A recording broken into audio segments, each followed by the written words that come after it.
I've said it before and I'll say it again. Sonic fan developers have produced a lot of impressive results. Another thing I've said before is that if you're a Sonic fan who only plays on consoles, you are really missing out big time. I would be lying if I said the fan development community wasn't a big part of why I'm even able to enjoy the series at all. Whether that's fully original games, or fully original remakes of classic games, or rebuilding ass-tastic games from scratch and making it a masterpiece, or porting whole games to PC when Sega won't and doing a good job with it, it's nearly endless. Plus, you have what fans have done to improve existing games. Thought Sonic Colors Ultimate was a terrible remaster of a visually appealing game? Well, we've got great mods to fix that. Thought Sonic handled poorly in cyberspace and Sonic Frontiers? Well, somebody did a Shadow Generations physics mod for it, and it's more fun to play now. Mods have optimized the PC ports of Sonic Adventure 1 and 2 to make them more up to snuff for modern players, including full conversions to make them resemble their original Dreamcast releases, just in HD. We're even able to fully play Sonic Freeriders with a controller thanks to Sonic mod developers. Truly, anything is possible with the modding and fan dev community. But when it comes to improving upon existing games that weren't great, things become a little more interesting. One of the main reasons why Sonic Project 06 works so well is because it uses the original game as an inspiration, not as a base. P06 may use the original level design and enemy placement and has the same gameplay on paper, but it being designed from scratch allows the game to feel completely different to play than the fuck-ass original. It didn't have to be built off the foundations of the final game like all the 06 mod projects do. But working from a shaky foundation hasn't stopped Sonic modders at all. There are 06 mods to improve the experience. There are mods for Forces and other often poorly regarded Sonic games, which leads to the subject of today's video, Shadow the Hedgehog from 2005. I grew up with this game. It was my very first 3D Sonic experience back on PS2. A lot of kids grew up playing this game and thinking Shadow was the sickest character ever conceived. But that didn't make the game good. It reviewed very poorly when it came out and was scorned by older fans online when it was newer. When I did do a full retrospective on Shadow the Hedgehog back in 2020, I also said the game wasn't good, to the shock of many Gen Z Sonic fans, which in turn surprised me because I thought everyone was up to speed in this game's history and reputation. I can go over what Shadow gets wrong in a moment, but let's fast forward to the present day. Fan developer Limbless Vector has brought us the mod Shadow Reloaded. This actually came out a couple years ago, but I'm only getting around to it now. Despite my not thinking Shadow 05 is a good game, I was still interested to see somebody try and fix it to the best of their ability. So I downloaded it and played through it over the last few days. Here's how it works. You download the mod from the GitHub link that will be in the description. Shadow Reloaded is played on the Dolphin Emulator, which lets you play GameCube and Wii games on your computer. If you don't have Dolphin, it's very easy to find from a quick Google search. With it, you'll need an ISO file from the GameCube version of Shadow the Hedgehog. It is very much legal to rip the files from a disc you own and use in an emulator. Pirating the game is not so legal, but if you're willing to sail the 7 seas for the game, I have it on good authority that it's not as tough as it may sound to those who have never tried it before. I wouldn't know. I've never done that. But once you have the ISO and the mod file, you'll need to combine them with a tool called XDelta Patcher. It's its own application you can install on your computer or just use a website for it. Either way, once you do that and save the new game file wherever you want, you'll be ready to load it up in Dolphin. So, what did Shadow 05 get wrong? Sticking just to the gameplay, Shadow was so fast in this game to the point where he was difficult to control, more so than Sonic Heroes, I thought. At least that game was designed with high-speed action in mind, so it's fun to work with, in my opinion. In Shadow, the levels aren't like that. You need to take it slower so you can complete the missions, but you're either slipping and sliding or inching around. And then, the time-honored moves like the spin dash and the homing attack function like trash.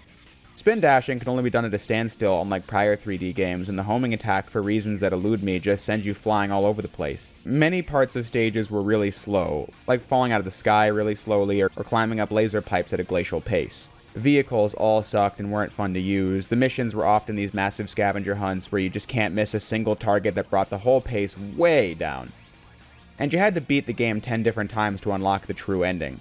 The branching pathways led to 10 different endings, and you needed to find a way to unlock all 10 to get to the last story, which showed the secret true ending. But often the plot through these pathways was nonsense. Each playthrough was kinda short, so playing it 10 times doesn't take a super long time, but it just feels really unsatisfying. The ranking system was also the easiest the series had thus far, and it was a poorly made game if you ask me. But as I said in my recent video on enjoying games people consider bad, it doesn't really matter that much. I played this game a lot in the last 20 years. I have my opinions on how it was done, but I don't mind playing it either.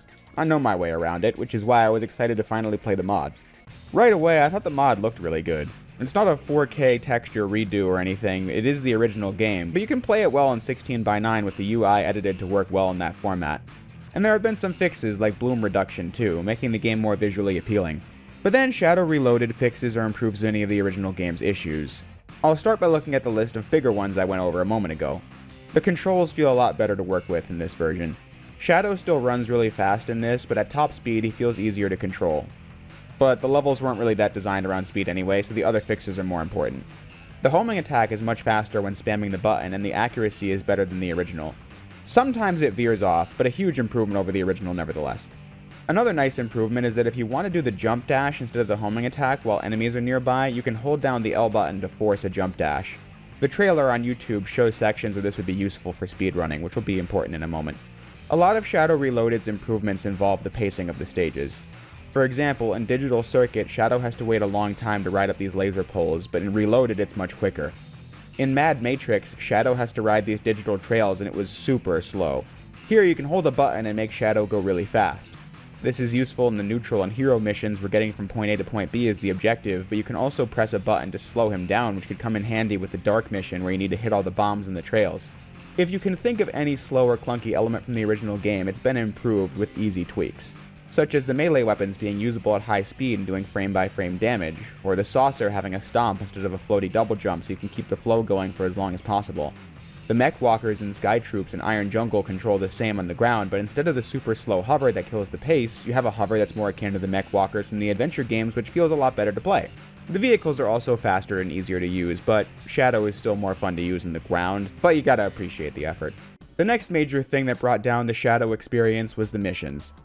As stated, too many of them were these massive scavenger hunts in large spaces, all with no map or radar or guidance of any kind. In missions with multiple rooms and pathways and floors like Central City and Lost Impact and the Doom, things got frustrating really fast. But for each mission in the game, the total number of required targets has been edited in the mod to go from every single one in the map to most of them. That way you can miss a few and still beat the mission. Lost Impact is the biggest needle in a haystack stage in the game. You had to destroy every artificial chaos monster to beat the hero mission of the stage, and I remember being bottlenecked here as a kid for a long time. But if it was like this in the original, it wouldn't have been so bad, because you don't need to find them all. It also helps that the glitch in the Doom where one robot wouldn't spawn in has been eliminated. Speaking now as someone who has fully A-ranked the original Shadow multiple times, the mission requirements don't bother me much anymore, but this is an addition that certainly would make the game more approachable. But speaking of the ranking system, that's also been adjusted. In the OG, as long as you beat the mission with a somewhat reasonable time at the end, you'd be granted the A rank. It was nowhere near as fun to complete as SA2 or Sonic Heroes, which required you to really get good at every stage to get those ranks. In Reloaded, it's much more difficult to get the top ranks since the entire system was rebalanced. Even adding in the S rank from later games for extra challenge, which is what I was talking about earlier when you want to take advantage of new routes with your new moveset. And the designers also replaced the 5 keys from each level of the original game to the 5 red ring system from recent Sonic games, and each one hidden in hard to find spots. All that's pretty cool, but regarding completion, the most interesting change is the path to unlocking the last story. In the original game, there were 5 possible last levels: Gun Fortress, Black Comet, Lava Shelter, Cosmic Fall, and Final Haunt. Your path to the stages was influenced by what missions you did along the way. Each of these last levels have 2 missions, Hero and Dark. This determines what ending you get. So there were 10 endings and you needed to get all of them to unlock the last story, where the actual ending happens alongside the final stage, the last way, and the final boss against Devil Doom. If you don't much care for Shadow the Hedgehog, you'll find this to be a very draining task, especially since you can't skip cutscenes you haven't watched already. So you need to watch the nonsensical plot unfold too.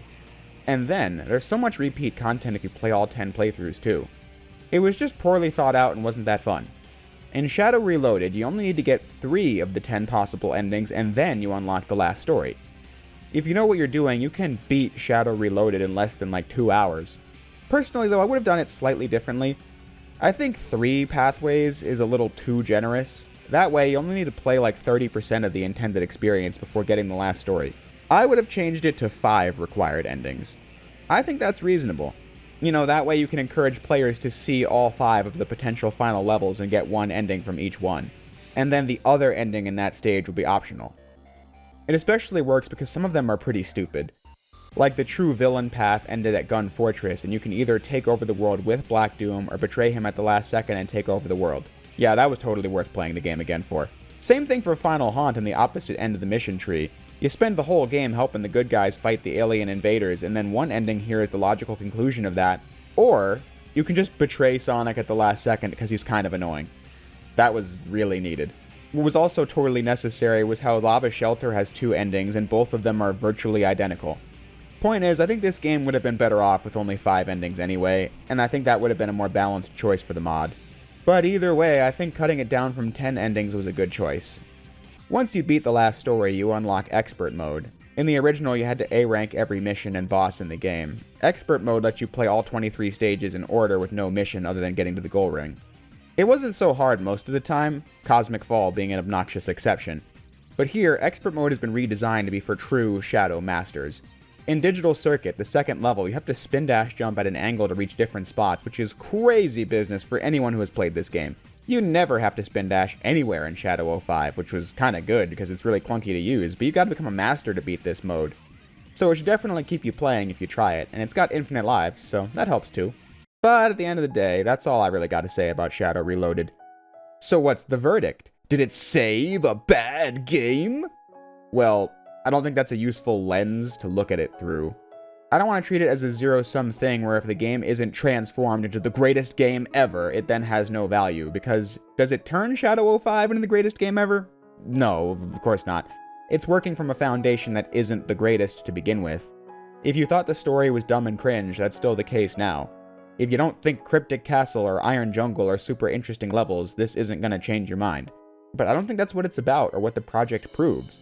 What I think the lesson here is that you can take a messy game like Shadow 05, make a lot of simple tweaks, and the result is a way more enjoyable game. It gives it more replay value with the new ranking system in Expert Mode, better feeling gameplay with the physics and vehicle tweaks, streamlined missions and unlocks make the game more approachable to complete. It turns a game I thought was worthy of like a 3 or a 4 out of 10 into one I'd give like a 7 maybe. Not the greatest Sonic game you'll ever play, but it's a great effort and massively improves the experience. If this was the Shadow we got, it wouldn't have been a critical darling, but hey, maybe it would have been given a kinder legacy. And really, what more can you ask for? So if you're a PC playing Sonic fan, which every Sonic fan should be, I say give it a whirl and see what you think. But that's about all the time we have for today, so I'm going to close by saying the same thing I always do. If you made it this far into the video, I thank you for watching, and I'll see you next time.